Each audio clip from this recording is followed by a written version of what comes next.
कल्पना करा, लग्नाच्या 17व्या वाढदिवशी तुम्ही आपल्या पत्नीकरिता केक, फुले आणि गिफ्ट्स घेऊन घरी परतता आणि दार उघडताच तुमच्यासमोर दिसतं एक भयानक दृश्य. तुमची पत्नी रक्ताच्या थारोळ्यात पडलेली, शरीरावरती चाकूचे असंख्य वार आणि चेहरा इतका विद्रूप की ओळखूही येणार नाही. पण खरी भीती इथून सुरू होते, कारण या खुनामागचा आरोपी घराबाहेरचा कोणी नव्हता, तर तो होता स्वतः घरातीलच एक माणूस. ही आहे एक अशी कथा जिथे प्रेम, विश्वास आणि नातं सगळं काही फक्त एका भयानक प्लॅनसाठी वापरलं गेलं. तारीख होती 29 जानेवारी 2014. ही तारीख कॅनडातील ओटावा शहरात राहणाऱ्या भारतीय मूळच्या गिल कुटुंबासाठी खूप खास होती. कारण याच दिवशी त्यांच्या लग्नाचा 17वा वाढदिवस होता. हा दिवस खास बनवण्यासाठी घरातील प्रमुख व्यक्ती आपल्या पत्नीकरिता केक, फुले आणि भेटवस्तू घेण्यासाठी आपल्या मुलीला सोबत घेऊन खरेदीसाठी बाहेर पडतो. काही वेळानंतर जेव्हा तो सामान घेऊन परत येतो, तेव्हा घरात त्याला असं काही दिसतं की त्याच्या पायाखालची जमीनच सरकते. ज्या पत्नीकरिता तो गिफ्ट्स घेऊन गेला होता, ती आता घरात रक्ताच्या थारोळ्यात पडलेली असते. तिच्या संपूर्ण शरीरावरती चाकूचे खोल जखमांचे निशाण असतात आणि चेहराही अत्यंत वाईट प्रकारे विद्रूप केलेला असतो. ताबडतोब या घटनेची माहिती पोलिसांना दिली जाते आणि तपास सुरू होतो. तपासादरम्यान असे धक्कादायक खुलासे होऊ लागतात की ज्यांनी तिच्या मृत्यूवरती शोक व्यक्त केला तेच संशयाच्या भोवऱ्यात सापडतात. इथे आपण कॅनडातील ओटावा येथे घडलेल्या जगतार गिल हत्याकांडाबद्दल बोलत आहोत. तर मग या संपूर्ण प्रकरणाची खरी कहाणी काय होती? तिची हत्या का करण्यात आली? खुनी कोण होते? पोलीस तपासात काय उघड झालं आणि न्यायालयाने काय शिक्षा दिली? चला सविस्तर जाणून घेऊया. अशाच सत्यकथा ऐकण्यासाठी आपल्या चॅनलला लाईक, सबस्क्राईब आणि शेअर नक्की करा. कथा समजून घेण्यासाठी पात्रांची ओळख करून घेणं खूप महत्त्वाचं आहे. या कथेतील मुख्य व्यक्ती म्हणजे जगतार गिल. तिचे कुटुंब आधी भारतात राहत होते. तिचे वडील अजित सिंग आणि आई जागीर कौर हे होते. 1993 मध्ये अजित सिंग आपली पत्नी आणि मुलीसह कॅनडामध्ये स्थलांतरित झाले. त्यांचा उद्देश चांगली नोकरी करून अधिक पैसा कमावणे हा होता. काही वर्षात त्यांनी चांगली कमाई केली आणि 1997 मध्ये ते पुन्हा पंजाबला परतले, मुलीसाठी चांगला जोडीदार शोधण्यासाठी. बराच प्रयत्न करूनही योग्य स्थळ मिळत नव्हतं. त्यावेळी जगतारचे वय 26 वर्ष झालं होतं. अखेरीस भूपेंद्र पाल गिल यांच्याबद्दल त्यांना माहिती मिळाली. तो 20 वर्षांचा होता आणि साधे काम करून आपला उदरनिर्वाह करत होता. अजित सिंग त्याला प्रस्ताव देतात की जर तू माझ्या मुलीशी लग्न केलंस तर मी तुला कॅनडात घेऊन जाईन आणि चांगली नोकरी मिळवून देईन. हा प्रस्ताव भूपेंद्र आणि त्याच्या कुटुंबाला मान्य होतो आणि 29 जानेवारी 1997 रोजी त्या दोघांचं लग्न होतं. लग्नानंतर काही दिवसातच ते कॅनडामध्ये स्थायिक होतात. सुरुवातीला भूपेंद्रला नोकरी मिळवण्यासाठी खूप संघर्ष करावा लागतो. तो पेपर वाटण्यापासून ते फॅक्टरीत काम आणि रात्री पिझ्झा डिलिव्हरी असे अनेक काम करून घर चालवतो. हळूहळू त्यांची आर्थिक स्थिती सुधारते.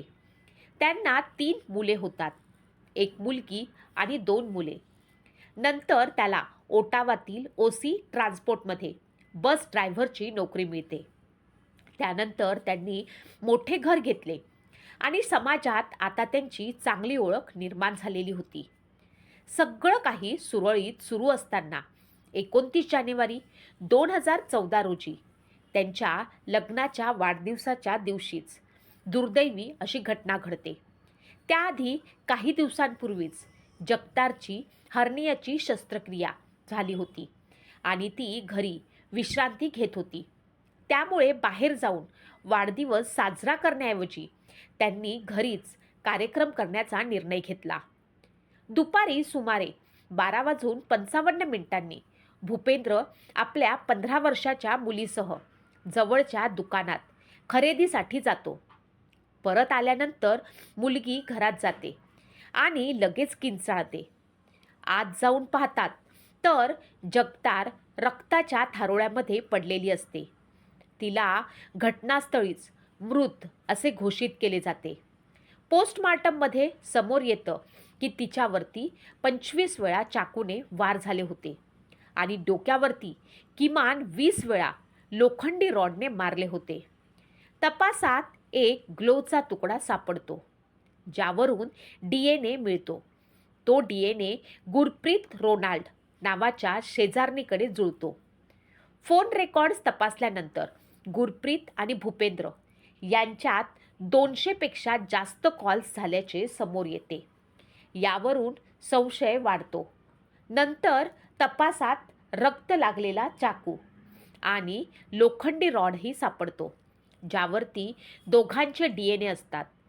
शेवटी उघड होतं की भूपेंद्र आणि गुरप्रीत यांच्यात विवाहबाह्य संबंध होते. त्यांनी मिळून जगतारचा खून करण्याचा कट रचला. भूपेंद्र घराचे दार उघडे ठेवून मुलीसोबत बाहेर गेला आणि गुरप्रीत आत जाऊन जगतारवरती हल्ला करते. न्यायालयात दोघांनीही स्वतःला निर्दोष करण्याचा सांगण्याचा प्रयत्न केला, पण पुराव्यांमुळे ते दोघे दोषी ठरले. 2016 त्यांना जन्मठेपेची शिक्षा सुनावली गेली. नंतर त्यांनी आपल्याला माफीचे अपील मिळावे असे सादर केले, पण 2021 पुन्हा तोच निकाल कायम ठेवण्यात आला. त्यांना 25 वर्षांपूर्वी पॅरोल मिळणार नाही असेही स्पष्ट करण्यात आले. या प्रकरणात सर्वात मोठे नुकसान त्यांच्या मुलांचे झाले.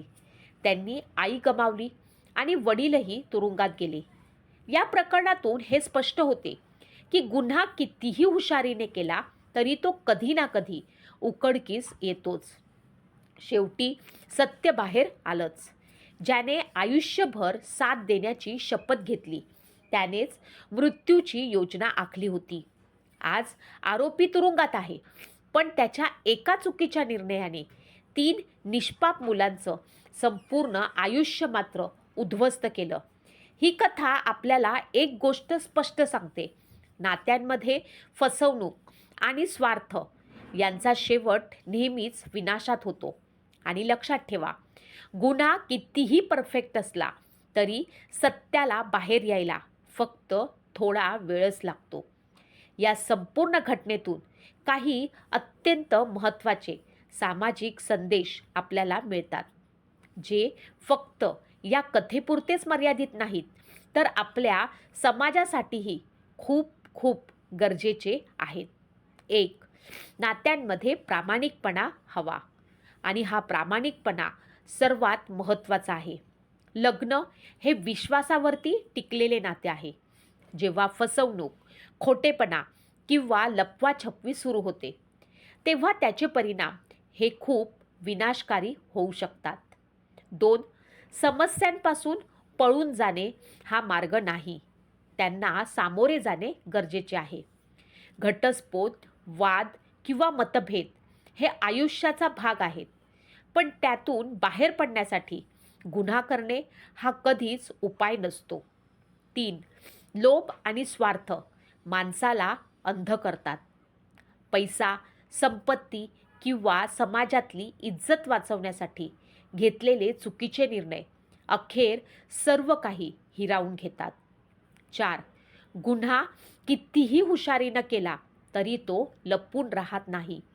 तंत्रज्ञान, तपास आणि वेळ हे सगळं मिळून सत्य बाहेर आणतात. शेवटी न्याय हा मिळतोच. 5.